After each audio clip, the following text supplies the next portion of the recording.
The goal this weekend, we finally got the space complete, all the major sprinklers, building fire safety, HVAC and lighting and electric in. So now we're in the lower part of the haunt. We're actually finally getting to put up all the final panels. This weekend, Jared and I will put up over 100 panels together, get it all set up, and you'll be able to walk the entire haunted house by the end of the weekend.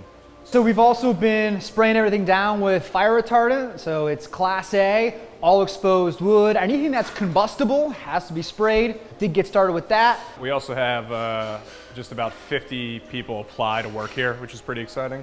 We actually have auditions coming up for scare actors and actresses. That's going to be a lot of fun. Event staff, fire watch. We have makeup artists. We have all the major foundation pieces in place. Now it's just on Jared and I to make sure that we get this place complete. This is a labyrinth thing we're building, but there's no paint, there's no nothing, right? We have, we're like 80 some days out, so we have a lot of work to do at this point.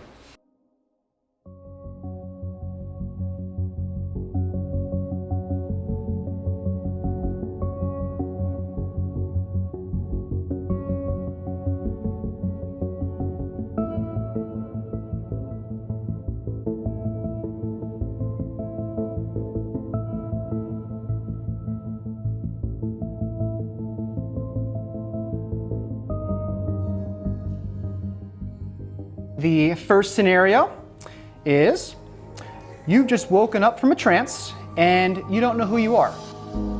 You've just been informed that you are the newest victim in Victor's experiment and you've been turned into a puppet.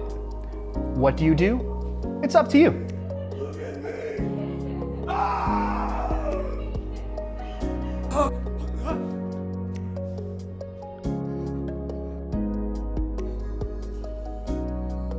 During my previous year's haunting, I spent a lot of time underneath a floor and learning how to navigate being on my hands and knees very regularly, and so I wanted to make sure that other people saw that as well. I think that's the only way to approach performing, but especially when it comes to scare acting, if you really want to give that immersive effect, you want to draw people into that emotion, and there's no other way to do that but to just give everything that you have. My goal is to make people feel really uncomfortable. And I feel like that is to just like get in their face and just stare. People hate that.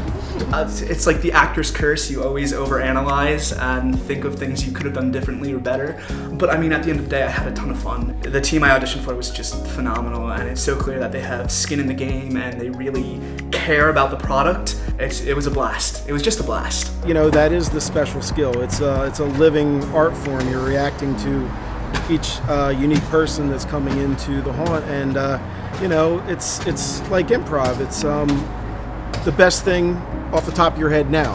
You came out here acting like 10 different personalities.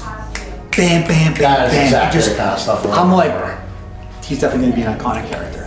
I have to say I've never done an audition like this before, and it was so cool. It was awesome to be able to have someone control me while I was pretending to be a puppet, or getting to look at a prop and be like, what noise would that make? You're gonna get scared. You're gonna get scared, and it's such a satisfaction to me when people have that face of oh, that was good. Good job. Good job.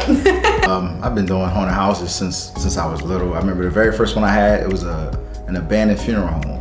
So it kind of set the tone, wow, this is insane, but it makes sense. It's terrifying, but it's fun. And somebody sent me the ad, I'm like, if I don't take this opportunity to just try, I'll never know. If you can stay perfectly still enough, and you catch that sweet moment where customers are arguing about whether or not you're a person or a prop, and then you get them. It's quite a process as we start auditions and bring our actors in. Meanwhile, while we're getting all of them trained up, we're still working on the haunt. We're not getting as much sleep as what we got a little over a month ago, so we're really kind of touching on all areas, tuning lighting, getting our pneumatics set up accordingly. There's some things that we put up, we're not quite happy with their location, so we'll consistently be shifting things around a bit, making sure that they're in the ideal spot, making sure that we're creating a nice flow through the attraction. Everything that we do, from the paint scheme, the prop placement, where the animatronics are, lighting, it all has to tie to our story. Don't want anything just thrown in. We want everything to be kind of from the time period. The things that aren't, we're very careful in terms of how we're transforming them. We've worked everything out via our virtual computer models even before we start building. So we hope that process really kind of helped us locate things. But actually doing it and building it and walking through, you see that some things might be better in this area. There are certain spots where we might have an actor provide a startle scare, like this corner behind me. With our time period being like 1930s through the 50s, we wanted to kind of keep it as real as possible. So we actually have a bunch of vintage lanterns up all around.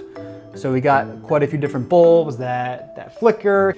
Then we have some hidden spotlights that are kind of up in the air, kind of outside of field of view, that are highlighting some of our props and animatronics.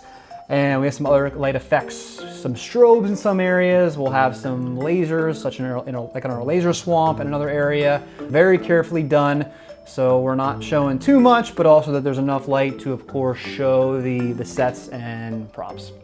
After the walls get painted with their main color coat, which is a whole process in itself, we'll go back in over top of that with our distressing technique. So the distressing piece is really how do we make these walls feel old, that they've been down here for a while and kind of beaten up.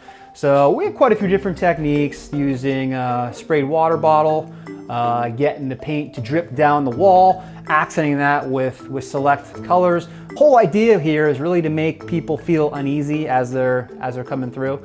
So you have a lot of colors that are a bit disturbing to see.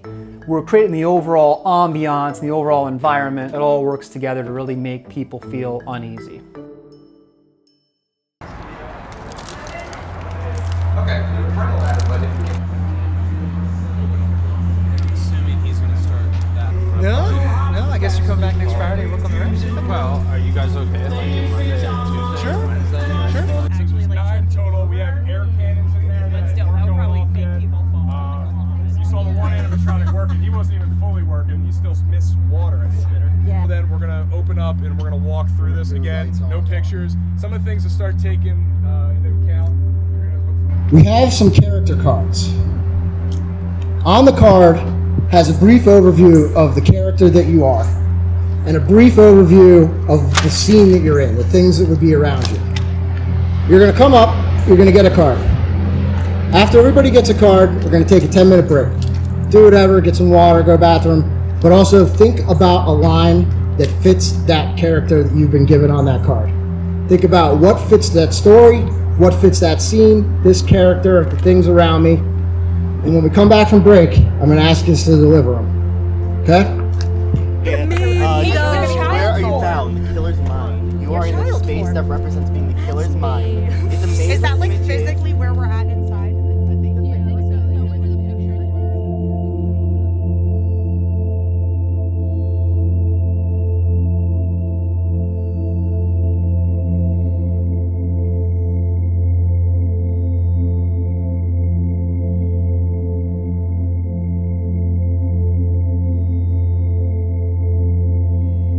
How about Aaron?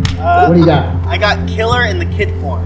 So you're the killer, you're the main attraction, but you are the personification of the killer when he was young. You've been bullied, right? Tortured by your insane mother, and led to the life of the psychopathic killer that you've become. What are you going to say to me? I'm a big kid now!